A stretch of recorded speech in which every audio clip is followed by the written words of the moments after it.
Mock. Mock is an object that we have programmed with certain expectations so that when it is called, it will produce the data that we have programmed at the beginning. Mock is one of the techniques in unit testing, where we can create a mock object from an object that is indeed difficult to test. For example, we want to create a unit test, but it turns out that there is a program code that must call an API call to a third-party service. This is very difficult to test, because our unit testing must always call the third-party service, and the response is not necessarily what we want. In cases like this, it is very suitable to use a mock object. Testify mock. To create mock objects, there are no built-in Golang features, but we can use the assertion library that we previously used for assertions. Testify supports creating mock objects, so it is suitable for us to use when we want to create mock objects. However, please note, if our program code design is bad, it will be difficult to do mocking, so make sure we design our program code well. Let's make an example case.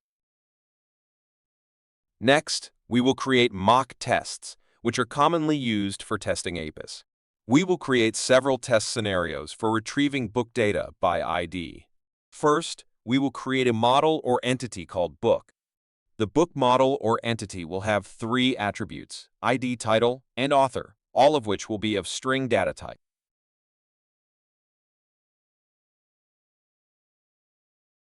Next, we will create a book repository as an interface, which will contain the findByte function that returns a book model.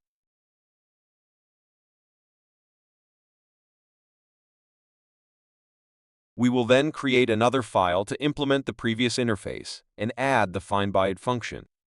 The findByte function will be declared as a method belonging to mock-book repository. Its purpose is to retrieve the details of a book based on its ID.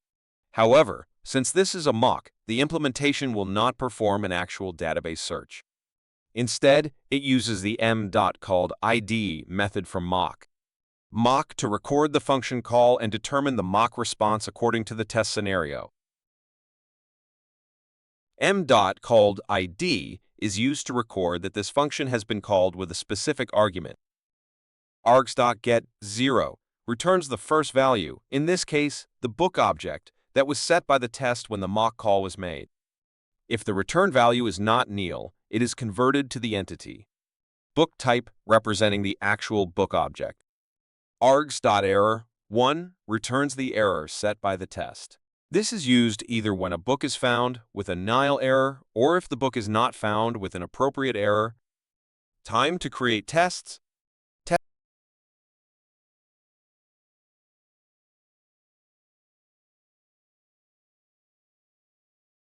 Test findByte success. This test verifies the scenario where a book is found based on the given ID. First, an instance of the mock repository, mock-book repository, is created, which will be used in the test. Then, a mock-book object, mock-book, is created with details like ID, title, and author. This mock object will be returned when the findByte function is called.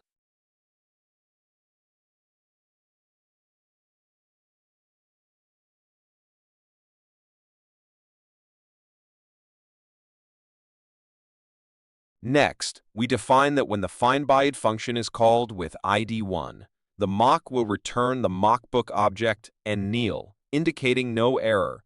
This simulates the scenario where the book is successfully found. In this part, the function being tested is called findByte1. The result of this function is stored in the book variable for the book object and error for the error. Now, create the assert nowhere function to ensure that no error occurred and that the book object is not nil. Create the assert equal function to verify that the book object was found, confirming that the title and author match the expected values. Finally, use assert expectations to ensure that the findByte function was called with the correct parameters during the test. Test findByte not found. This test verifies the scenario where a book is not found based on the given ID. The steps remain the same, but no data is declared for the book, so the value will be empty.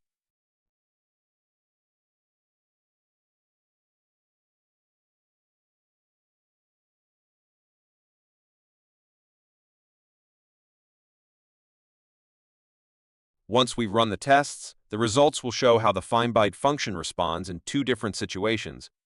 First, when a book is found, successful scenario. Second, when a book is not found, failure scenario. By using mocking, these tests can examine the function's behavior without relying on an actual database, ensuring that tests are faster and more controlled.